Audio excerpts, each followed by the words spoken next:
तो जब आप वहाँ होगे तो तब तक आप सब कुछ भूल चुके होंगे। स्टूडेंट्स हैं जिस पे ऐड करेंगे 3 कैटेगरी पे, जिन्होंने अभी तक स्टार्ट तक नहीं किया है। हमें पता नहीं था कि सीबीएसई का इस चीज़ को प्रैक्टिस करोगे, पता भी नहीं हो कि कहाँ पे पूछे हो सकता है कि आप एक ही जगह पे घूम रहे हो। Hi everyone, welcome back to my YouTube channel. मैं हूं बाउदन, वेलकम करता हूं आपका और एक नए वीडियो पे। जब भी किसी भी चीज़ की आप प्रिपरेशन करते हो, किसी भी एग्जाम की प्रिपरेशन करते हो, मेन रोल जो प्ले करती है वो होती है आपकी revision. Revision is one of the most important tool of any exam. If you want to qualify any exam you must need to revise. जब हमने स्टूडेंट के साथ बात किया तो हमें पता चला कि बहुत सारे स्टूडेंट्स रिवीजन को लेकर प्रॉब्लम फेस कर रहे हैं और डिफरेंट कैटेगरी के स्टूडेंट्स है। इस वीडियो के लिए स्टूडेंट्स को हम डिवाइड करेंगे 3 कैटेगरी पे। फर्स्ट वन वो कैटेगरी की वो स्टूडेंट जिनकी सिलेबस पूरी कवर है, और सेकंड कैटेगरी ये रहेगी कि वो स्टूडेंट्स जिनकी सिलेबस ऑलमोस्ट 70% या 80% कवर है, रिमेनिंग 30 या 20% उनकी इनकम्प्लीट है। और थर्ड और मोस्ट इंपॉर्टेंट कैटेगरी में जो कहूंगा कि वो स्टूडेंट्स हैं जिसपे मैक्सिमम मेजोरिटी ऑफ स्टूडेंट्स हैं, वो स्टूडेंट्स हैं जिन्होंने अभी तक स्टार्ट तक नहीं किया है, जिन्होंने अभी सिर्फ सिलेबस स्कूल पे कवर किया है ऊपर से, बट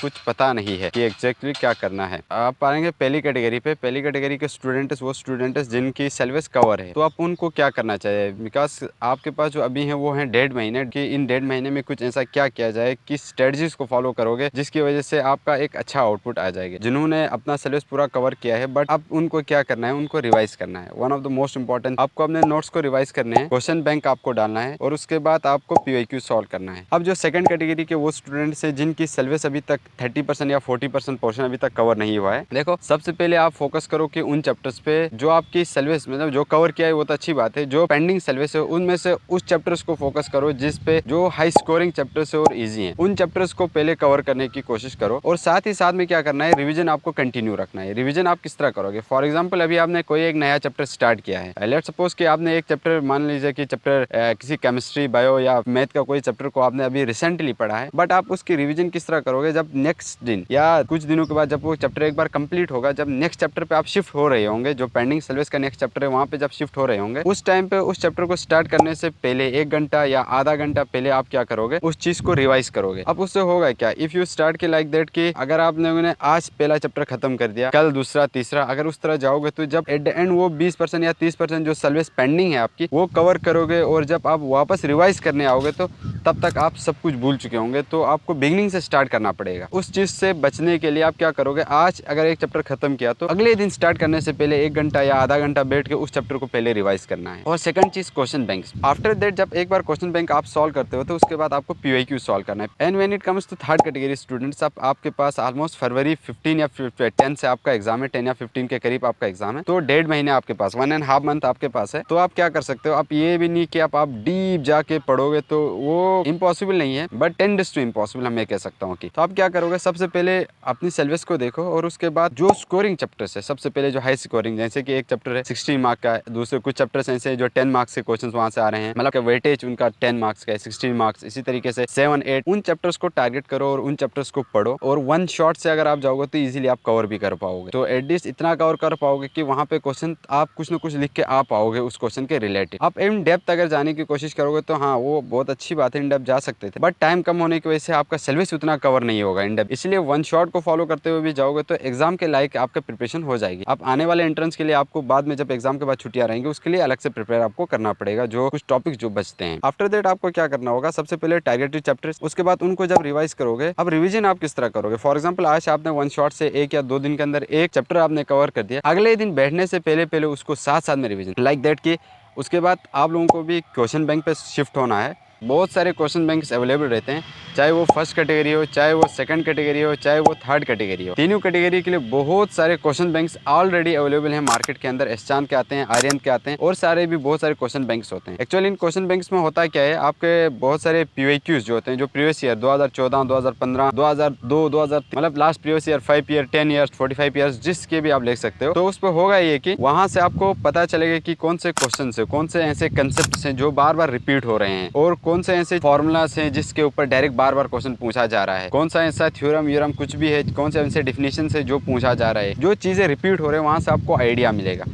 और उसके बाद पीवाईक्यूज मस्ट है तीनों कैटेगरीज के लिए, सभी कैटेगरीज के लिए। फर्स्ट कैटेगरी जिनकी फुल सर्विस कवर है, सेकंड जिनकी 50% या 70% कवर है, या वो स्टूडेंट जिन्होंने अभी तक स्टार्ट नहीं किया है, पीवाईक्यू मस्ट मैं कहूँगा पीवाईक्यू को, बिकॉज क्योंकि पीवाईक्यू एक ऐसी चीज़ है कि लास्ट टाइम का जो रिजल्ट हमारा खराब आया था उस पर बहुत सारे स्टूडेंट्स ने ये बोला था कि हमें पता नहीं था कि सीबीएसई का पैटर्न क्या है, किस लेवल के क्वेश्चन आते हैं। सो फॉर दैट उस चीज़ से फैमिलियर होने के लिए, उस चीज़ को पता करने के लिए किस टाइप का आते हैं, तो पीवाईक्यूज मस्ट होते हैं। आप अपने जो सीनियर जिन्होंने 2024 पे दिया है एग्जाम, उनसे कंटेक्ट करके जो प्रीवियस ईयर के क्वेश्चन पेपर से पहले वहीं से ही स्टार्ट कीजिए। उनसे आप क्वेश्चन पेपर मंगवा, सॉफ्ट कॉपी हो या हार्ड कॉपी हो आपकी, बट उसको जब सॉल्व करोगे तो तब आप एक चीज़ ये कर देना कि उसके प्रिंट आउट के साथ बैठ जाओ, जिस हिसाब से आपके एग्जाम पे आता है उसके प्रिंट आउट निकाल के आप सॉल्व करना स्टार्ट करो। उसके बाद 24 के बाद 23 के क्वेश्चन पेपर्स जो आपको इंटरनेट पे इजीली अवेलेबल होंगे। पीवाईक्यूज आप किस तरह सॉल्व करोगे मैं ऑलरेडी बोल चुका हूँ, और एक बार बताता हूँ कि आपको इसी तरह डिजिटली आपने डाउनलोड किया और आप फोन को देख के आप कर रहे हो, इस तरह नहीं। आप क्या करोगे, डिजिटली आपने कॉपी डाउनलोड की, फॉर एग्जाम्पल मान के चलो 2023 की पीवाईक्यूज आपने डाउनलोड किया, आप उसका क्या करोगे, आप उसका एक प्रिंट आउट निकालो, 10 या 20 या 30-50 रुपया खर्चा करके इसका प्रिंट आउट निकालो और 3 घंटे का एक अलार्म सेट करो, एक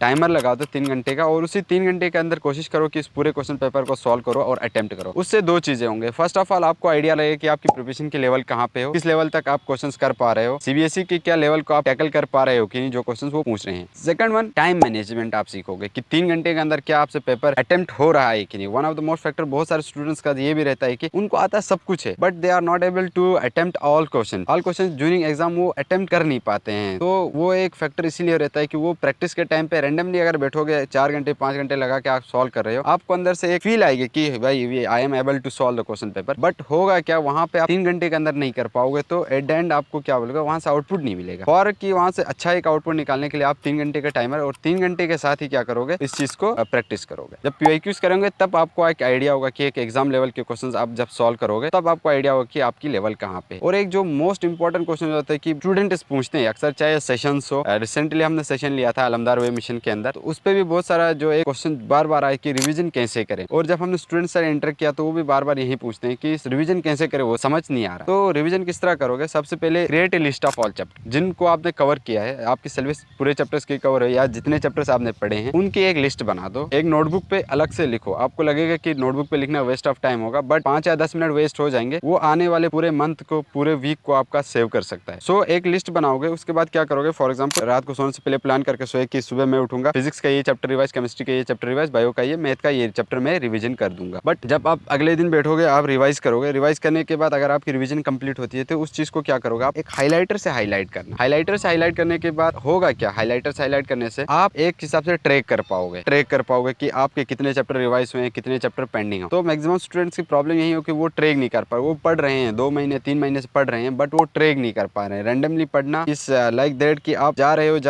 हो कि आपको पता भी नहीं हो कि कहाँ पे पूछे हो सकता है कि आप एक ही जगह पे घूम रहे हो, 1-2 चैप्टर कवर किया है उसी पे रोटेट कर रहे हो, तो और आपको लग रहा है लेकिन आप पढ़ रहे हो। बट जब आप ट्रैक करना स्टार्ट करोगे तो आपके पास एक रिजल्ट रहेगा कि देखो भाई मेरे 15 चैप्टर थे फॉर एग्जाम्पल के लिए, उनमें से मैंने 5 चैप्टर्स को मैंने क्या किया है, रिवाइज किया है, रिमेनिंग 10 चैप्टर्स को मुझे करना है, और आप उसी हिसाब से डिसीजंस ले पाओगे। तो first create a list of chapters, after that decide करो कौन सा रिवाइज करना है, उसके बाद जो रिवाइज होगा उसको हाईलाइटर से हाईलाइट करो। देखिए इनिशियली ये भी होगा कि आप जब देखोगे तो यार आज क्या पूरे 2 दिन 3 दिन से आपको दिखेगा कि मैंने कुछ किया नहीं है, बट 10 डेज 15 दिन के बाद आपको जब आप उसी बुक को देखोगे तो मैक्सिमम जब चैप्टर्स जब आपके हाईलाइट दिखेंगे तो आपको एक कॉन्फिडेंस आएगा कि आपने 15 चैप्टर्स रिवाइज किए हैं, विच से वेरी गुड। अगर मैं कंक्लूड कर दूंगा तो रिवीजन आपकी मस्ट है, जो नोट्स हैं आपको वो रिवाइज करना है, पीवाईक्यूज रिवाइज करना। अब जब भी सब्जेक्ट्स को रिवाइज करोगे तब आप क्या करोगे, फॉर एग्जाम्पल फिजिक्स की बात करेंगे, जब आप रिवाइज कर रहे होंगे तो उसके जो फॉर्मूलास होता है उसकी एक अलग से शीट बना दो। अब होगा क्या, जब फॉर एग्जाम्पल आप क्वेश्चंस कर रहे हो कहीं पे अटक गए आप, तो आप पूरे नोट्स छानबीन करने की जगह से उस एक पेज पे आप देख के इजीली उस फॉर्मूला को लगा के सॉल्व कर सकते। आई होप कि ये वीडियो आपको हेल्पफुल रही होगी। अगर कोई भी डाउट इस वीडियो के रिलेटेड या किसी भी चीज के रिलेटेड है तो आप हमें डायरेक्टली कांटेक्ट कर सकते हो, because most of you are in groups WhatsApp के थ्रू आप जुड़े हुए हमसे, अदरवाइज कमेंट कर सकते हो। Thank you, all the very best.